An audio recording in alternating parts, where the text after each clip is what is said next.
तर नमस्कार मित्रांनो, तुमचं पुन्हा एकदा स्वागत आहे आपल्या मिनी व्लॉगमध्ये। तर फ्रेंड्स, आज मला कॉलेजमध्ये गेल्यानंतर कळालं की एक्झाम फी भरायची आणि एक्झाम फॉर्म निघालेले आहेत आणि हे मला अचानकच कळालं आणि म्हणून मी पैसे पण नेले नाही। तर मग खूप गडबड झाली। तर मग नंतर मी मम्मीला कॉल केला आणि सांगितले की एक्झाम फी भरायची आहे। तर मम्मीने मला फोन पे केलं।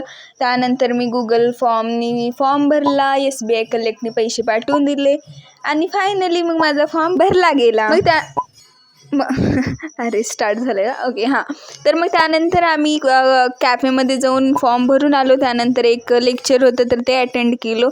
त्याच्यानंतर आमचे प्रॅक्टिकल असतात तर मग आम्हाला कळालं की प्रॅक्टिकल ऑफ आहे। त्यानंतर आम्ही लायब्ररीमध्ये गेलो। त्यानंतर इकडं तिकडं भटकलो। त्यानंतर फोटो काढले, सिंगल फोटो काढले, डबल फोटो काढले, जसे पाहिजे तसे फोटो काढले। आणि हो फ्रेंड्स, त्यानंतर आम्ही ना एका जागी बसायला गेलो होतो सगळ्या मुली। आम्ही जे फ्रेंड्स सर्कल आहे, ग्रुप आहे, ते सगळे आम्ही बसायला गेलो होतो। त्यानंतर आम्ही असं बसलोच होतो, पण तेवढ्यात काही मुलं येऊन बसले। काही मुली बसले तर आपण दुसरीकडे बसावं असं नाहीच, येऊन लगेच बसून जायचं। काय काही सेन्सच नाहीये, हो ना फ्रेंड्स?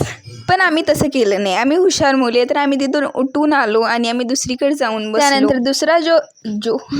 त्यानंतर दुसरा जो प्रॅक्टिकल होता तो झाला। मग आम्ही प्रॅक्टिकलला गेलो होतो। तर मग त्यानंतर फ्रेंड्स मला घरी जायला त्या दिवशी खूप उशीर झाला होता, कारण दुपारचा प्रॅक्टिकल झाला नाही, लास्टचा प्रॅक्टिकल झाला, त्यामुळे 5:45ला कॉलेज। आणि त्या दिवशी मला चक्क बस 8ला भेटली होती। तर कधी एवढा बसला लेट होत नाही, पण त्या दिवशी खूप लेट झालं होतं। हां, तर मग अजून एक महत्त्वाची गोष्ट म्हणजे ते ना फ्रेंड्स, 2 भैया होते आणि त्यांचा माझा वे एकच होता। त्यांना मला एकच बस लागणार होती, म्हणजे आम्ही एकाच बसने जाणार होतो। आणि हे मला त्यांच्याकडूनच कळालं आणि ते म्हणत होते दीदी थांब, बस येईल।